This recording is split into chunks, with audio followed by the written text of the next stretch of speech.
नमस्कार, बहुत स्वागत है आप सभी का। आपके साथ मैं हूं नलिनी पांडे। सीएम योगी ने बहराइच दौरे के दौरान विरोधियों को करारा जवाब दिया है। विदेशी आक्रांताओं का महिमा मंडन करने वालों पर मुख्यमंत्री योगी ने बड़ा पलटवार किया और सीएम योगी ने कहा, विदेशी आक्रांताओं का महिमा मंडन का मतलब देशद्रोह है। सीएम योगी ने विरोधियों को याद दिलाया कि किस तरह से आक्रांताओं ने सनातन संस्कृति को रौंद डाला था। अब आज का नया भारत ये सब स्वीकार नहीं करेगा। बता दें कि इन दिनों औरंगजेब और महमूद गजनवी के सेनापति मसूद गाजी पर खूब बयानबाजी हो रही है। जहां पर संभल में नेजा मेला की अनुमति नहीं मिली तो मसूद गाजी को अचानक सूफी संत बताया जाने लग गया।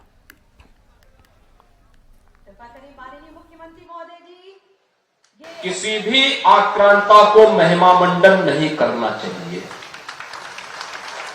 आक्रांता का महिमा मंडन का मतलब देशद्रोह की नींव को पुख्ता करना और स्वतंत्र भारत ऐसे किसी देशद्रोही को स्वीकार नहीं कर सकता है जो भारत के महापुरुषों को अपमानित करता हो, उन आक्रांताओं का महिमा मंडन करता हो जिन आक्रांताओं ने भारत की सनातन संस्कृति को रौंदने का कार्य किया था, बाहर बेटियों की इज्जत पर हाथ डालने का काम किया था, हमारी आस्था पर प्रहार किया था, उसे आज का ये नया भारत स्वीकार करने को कतई तैयार नहीं है।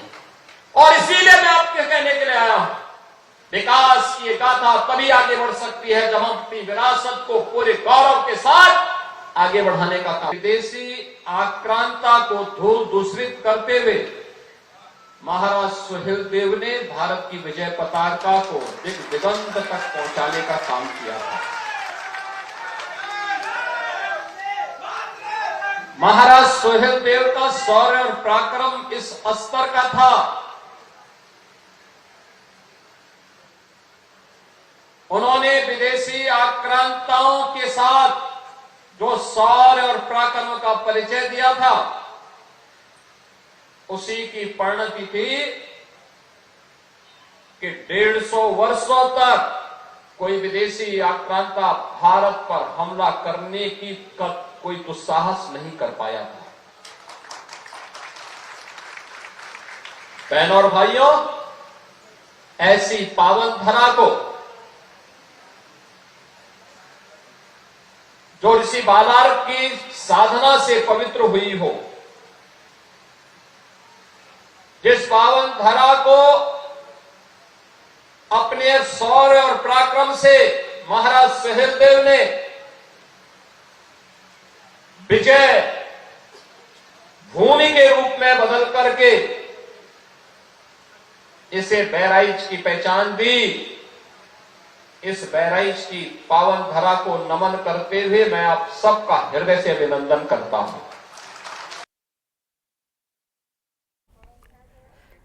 और वहीं बीजेपी सांसद राजकुमार चाहर और यूपी सरकार में मंत्री दयाशंकर सिंह ने भी औरंगजेब विवाद पर तीखी प्रतिक्रिया दी है। करोड़ों समर्थक हो सकते हैं, लेकिन उन्होंने एक आक्रमणकारी के रूप में ही भारत में उनका पहचान है और हो सकता है उनके चाहने वाले होंगे, लेकिन भारतीय संस्कृति, सभ्यता, भारतीय अध्यात्म को उन्होंने नष्ट करने का काम किया। आक्रांता हैं जिन्होंने मुगल काल में भारत की सभ्यता को, संस्कृति को, हिंदू धर्म को नष्ट करने का जो उन्होंने प्रयास किया, सोमनाथ से लेके अयोध्या से लेके काशी मथुरा में सब जगह विध्वंस करके सनातन धर्म को मिटाने की कोशिश की, ऐसे लोग उनको संत नजर आते हैं। कांग्रेस पार्टी और समाजवादी पार्टी के डीएनए में सनातन का विरोध करना है। नाजी मेला न लगे, ये प्रशासन ने फैसला किया है, सरकार ने फैसला किया है। अब किसी आक्रांता के नाम से, औरंगजेब के नाम से, बाबर के नाम से, हुमायूं के नाम से, इनके जो बर्बर रहे हैं, जिन्होंने जबरदस्ती धर्म परिवर्तन कराए हैं, लूट की है, भारत को लूटा है, ऐसे मुगल आक्रांताओं के नाम से आप कैसे उनको संत कह सकते हो?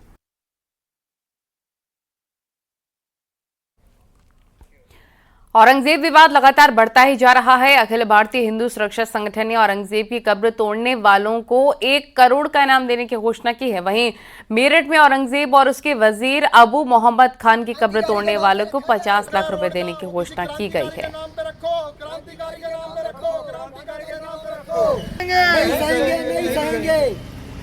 अबू मोहम्मद खान का है कि 1688 से जो अबू मोहम्मद खान के नाम से यहाँ मकबरा है, जो वक्फ बोर्ड ने अपना कब्जा लिया, उस जो पुरातन विभाग की जो जगह थी उसको वक्फ बोर्ड ने अपने अंडर में लेकर जिस तरीके से लोगों ने वहाँ कब्जा किया, अवैध कब्जा कर रखा है, तो उस जो मकबरा है उसको तोड़ने की मांग है। 50 लाख रुपए जो भी तोड़ेगा उसे देंगे। यदि प्रदेश के मुख्यमंत्री जी का बुलडोजर चलता है तो उत्तर प्रदेश की सरकार को देंगे। और महाराष्ट्र के अंदर जैसे औरंगजेब की कब्र है, उसको कोई व्यक्ति तोड़ता है तो उसे 1 करोड़ रुपए हम हिंदू समाज से इकट्ठा करके देंगे। औरंगजेब और उसकी कब्र को लेकर सियासत जारी है। विपक्ष के नेता इसे लेकर लगातार विवादित बयान दे रहे हैं। बीजेपी ने भी पलटवार किया।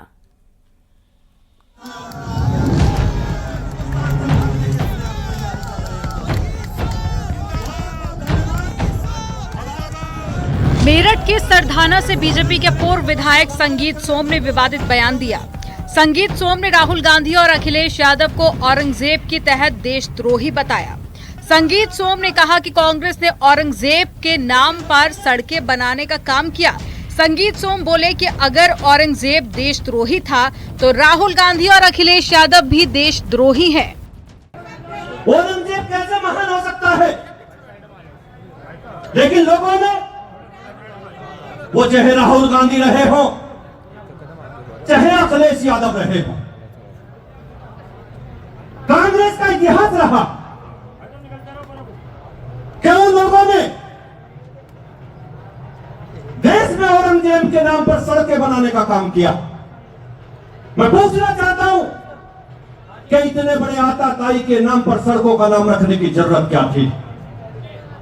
मैं आप लोगों से कहना चाहता हूं कि अगर औरंगजेब देशद्रोही था तो राहुल गांधी और अखिलेश जैसे भी लोग देशद्रोही की श्रेणी में आते हैं। दोस्तों, आरएसएस के अखिल भारतीय प्रचार प्रमुख सुनील अम्बेडकर से बेंगलुरु में जब पूछा गया कि क्या औरंगजेब आज भी प्रासंगिक है और क्या उनकी कब्र को हटा दिया जाना चाहिए, तो उन्होंने कहा कि मुझे लगता है ये प्रासंगिक नहीं है।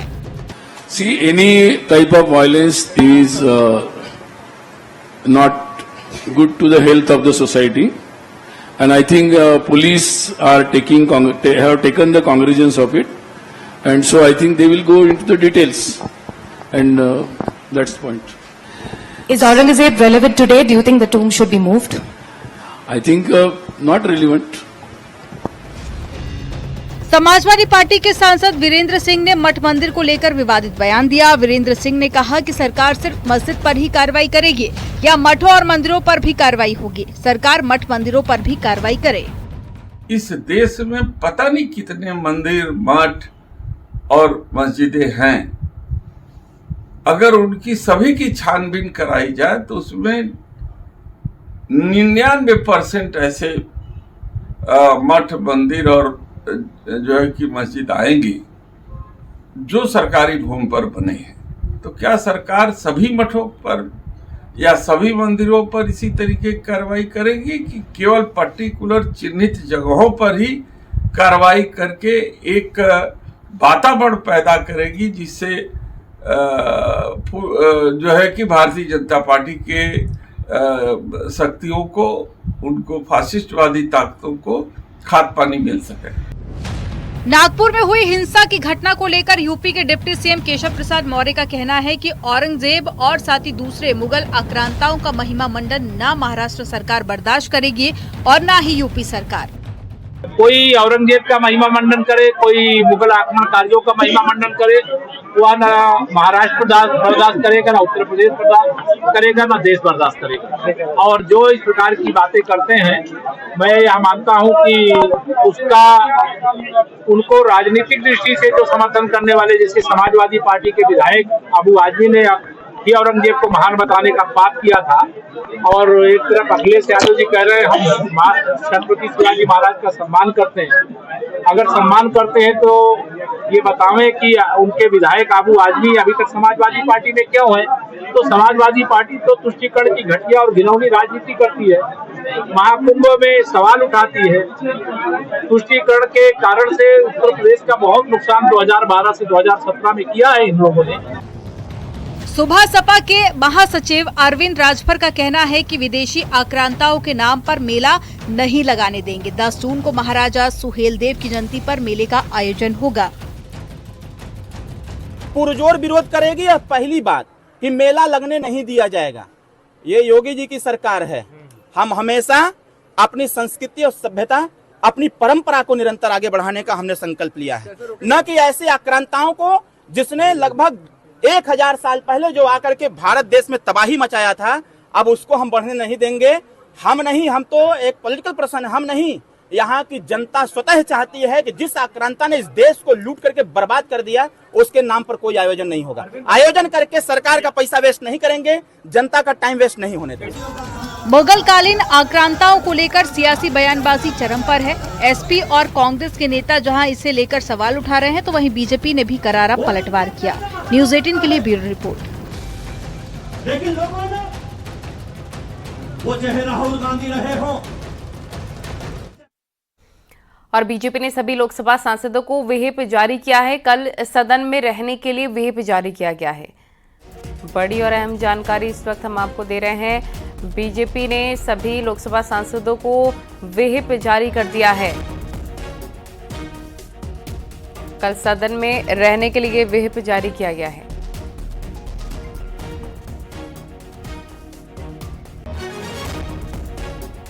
और सीएम योगी ने गोंडा में मुख्यमंत्री युवा उद्यमी योजना के तहत युवाओं को लोन के चेक बांटे हैं। और इस मौके पर अपने संबोधन में सीएम योगी ने महाकुंभ के सफल आयोजन का जिक्र करते हुए कहा कि कुछ राजनेता महाकुंभ को बदनाम करने में लगे हुए थे।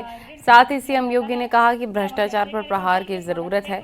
गलत तरीके से पैसा मांगने वालों पर ऐसी कार्रवाई करने की नजीर बन जाएगी। उसके बाद उस परिवार से कोई सरकारी सेवा में नहीं आ सकेगा। हेतु 1.14 लाख रुपए का ऋण प्रदान किया जाता है। पूनम त्रिपाठी। होली का आयोजन उत्तर प्रदेश में बहुत शांतिपूर्ण तरीके से संपन्न हुआ। जो लोग हमारे महाकुंभ को बदनाम कर रहे थे, उनके राज्यों में व्यापक हिंसा हो रही थी, उनसे संभले नहीं संभल पा रहा था। लेकिन उत्तर प्रदेश में शांतिपूर्ण सौहार्दपूर्ण तरीके से पूरा आयोजन संपन्न हुआ। पहले ही कहा है कि अपराध और अपराधियों के प्रति, भ्रष्टाचार और भ्रष्टाचारियों के प्रति सरकार जीरो टॉलरेंस की नीति के तहत काम करेगी। और उसी जीरो टॉलरेंस की नीति के तहत मैं आपका आह्वान करने के लिए आया हूं। अगर कोई आपसे कहता है कि लोन दिलाने के नाम पे हम आप पैसा दीजिए, हम पैसा दिलाएंगे, कतई विश्वास मत करिए। सरकार के पोर्टल पर जाइए। अगर कोई आपसे अनावश्यक रूप से धनराशि की मांग करता है, आप उसकी शिकायत करिए। हम उसकी जांच करवा करके जवाबदेही तय करवा देंगे वहां पे। और याद रखना, जो गलत तरीके से आपसे पैसे की डिमांड करेगा, याद रखना, मुझे लगता है कि वह व्यक्ति अंतिम उस परिवार की सर्विस होगी, उसके बाद फिर कभी कोई सरकारी सेवा में आने वाला नहीं है। फिर उसके बाद कभी उसको अवसर नहीं मिलने वाला है। इतनी बड़ी कार्रवाई कर देंगे कि वह एक नजीर बन जाएगी। दरअसल आज सुबह संभल से एसपी सांसद जियाउर रहमान बर्क ने विवादित पोस्ट किया। दरअसल एसपी सांसद ने सैयद सालार मसूद गाजी को सूफी संत बता दिया था। साथ ही एएसपी को भी बर्खास्त करने की मांग कर डाली थी। समाजवादी पार्टी सांसद ने अधिकारियों पर संवैधानिक अधिकारों को नजरअंदाज करने का भी आरोप लगाया है।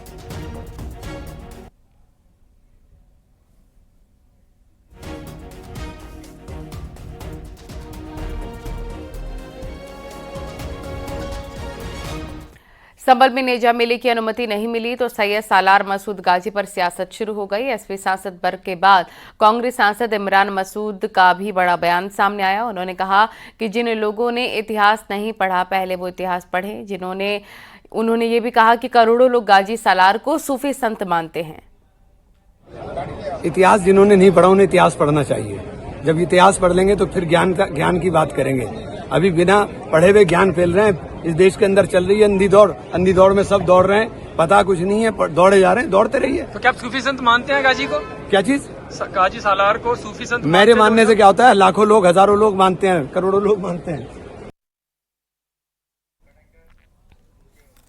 एसपी सांसद रुचि वीरा ने संभल में नेजा मेला पर रोक का विरोध किया है। उन्होंने कहा कि परंपरागत मेले पर रोक लगाना गलत है।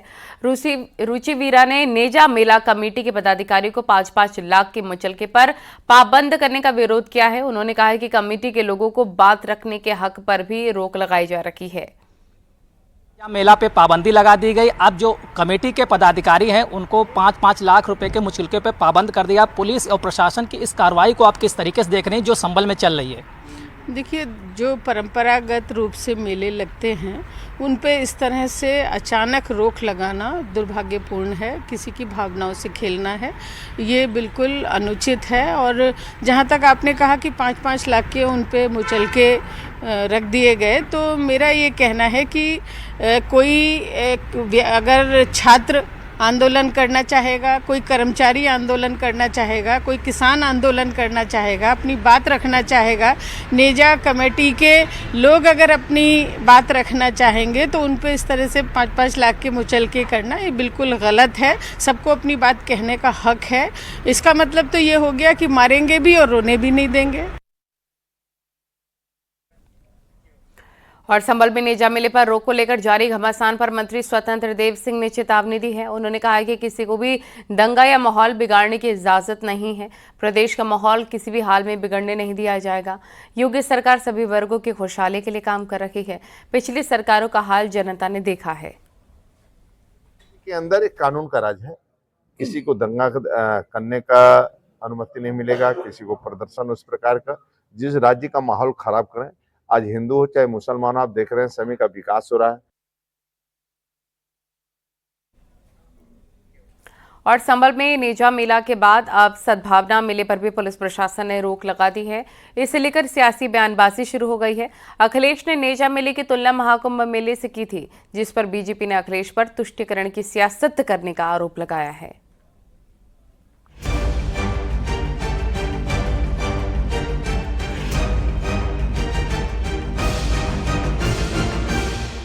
संभल में सद्भावना मेला भी अब नहीं लगेगा। संभल एसडीएम ने बताया कि ये मेला 2 साल से नहीं लग रहा है। इस साल भी सद्भावना मेला नहीं लगेगा। नेजा मेला के बाद सद्भावना मेले पर भी रोक लगा दी गई है। परंतु इस बार किसी प्रकार के मेले की इस तरह की परमिशन नहीं दी जा रही।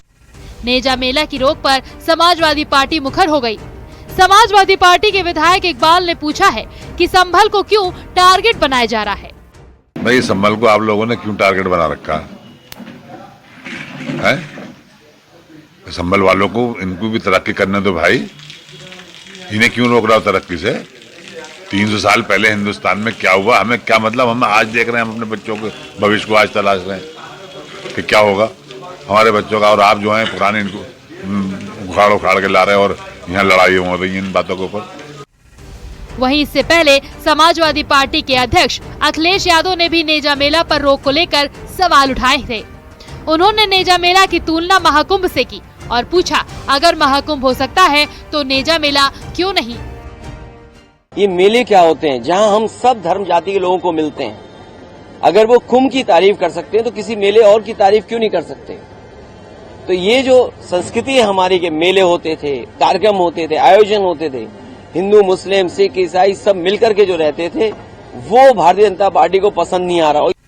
अखिलेश के बयान पर बीजेपी ने पलटवार किया है। दिनेश शर्मा ने कहा कि अखिलेश यादव ने पवित्र महाकुंभ की तुलना एक विदेशी हमलावर के नाम पर लगने वाले मेले से की है।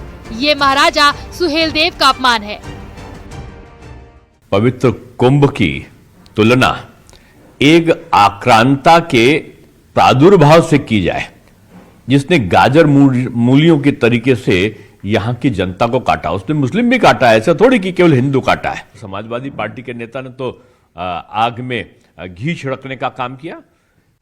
वहीं संभल में जामा मस्जिद की रंगाई पुताई का काम जारी है। इस बीच मस्जिद के सदर के सुर भी बदल गए हैं। उन्होंने कहा कि उन्हें हरे रंग पर सफेदी से कोई आपत्ति नहीं है। देखिए, अभी हमारी एएसआई से बात हुई थी, उन्होंने कहा कि हम सफेद पोतेंगे। हमने ठीक है, कोई परेशानी नहीं, पोत। अच्छा, सुनहरी नहीं लगेगा? हाँ।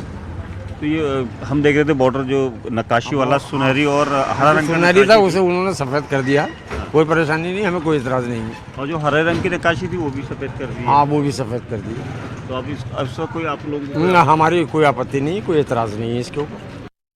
संभल में जामा मस्जिद के सर्वे को लेकर हुई हिंसा के बाद से संभल पर सियासी बयानबाजी थमने का नाम नहीं ले रही।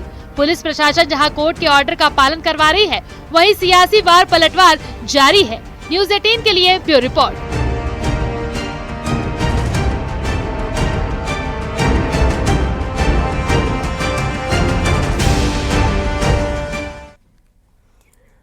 और एक बड़ी खबर गाजियाबाद नगर पालिका परिषद से जुड़ी हुई। नगर पालिका परिषद चेयरमैन पर एफआईआर।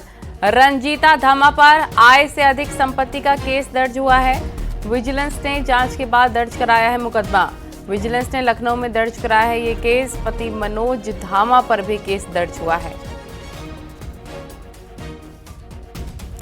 तो गाजियाबाद नगर पालिका परिषद से जुड़ी ये बड़ी और अहम जानकारी। नगर पालिका परिषद चेयरमैन पर एफआईआर दर्ज हो गई है। रंजीता धमा पर आय से अधिक संपत्ति का केस दर्ज हो गया है। विजिलेंस ने जांच के बाद दर्ज कराया है मुकदमा और विजिलेंस ने लखनऊ में ये मुकदमा दर्ज कराया है। पति मनोज धामा पर भी केस दर्ज हो गया है। ऋषभ हमारे सहयोगी फोन लाइन पर जुड़ गए। ऋषभ, क्या जानकारी मिल रही है?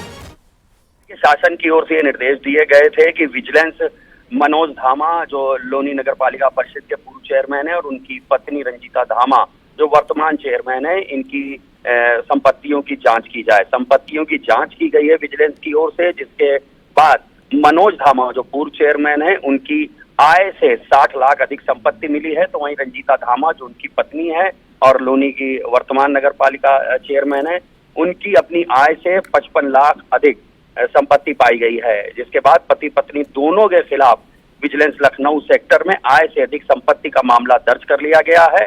आगे की जांच और विवेचना विजिलेंस की ओर से शुरू कर दी गई है। ठीक है, विस्तार से जानकारी देने के लिए आपका बहुत शुक्रिया।